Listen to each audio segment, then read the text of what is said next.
TMC పాలనలో హింస అవినీతి రాజ్యమేలాయని కేంద్ర హోంమంత్రి అమిత్ షా చేసిన వ్యాఖ్యలపై పశ్చిమ బెంగాల్ ముఖ్యమంత్రి మమతా బెనర్జీ తీవ్రస్థాయిలో మండిపడ్డారు.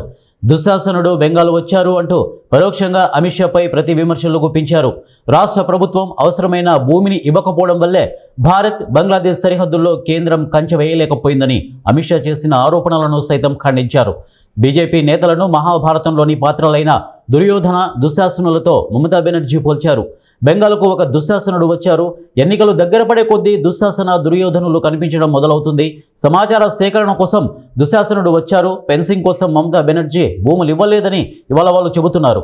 నేను భూములు ఇవ్వకపోతే ఏం జరిగి ఉండేది? ఇక పేట్రా పోల్లో భూములు ఇచ్చింది ఎవరు? ఆండాల్లో భూములు ఎవరిచ్చారు అని మంగళవారం నాడు ఇక్కడ జరిగిన బహిరంగ సభలో మమతా బెనర్జీ ప్రశ్నించారు.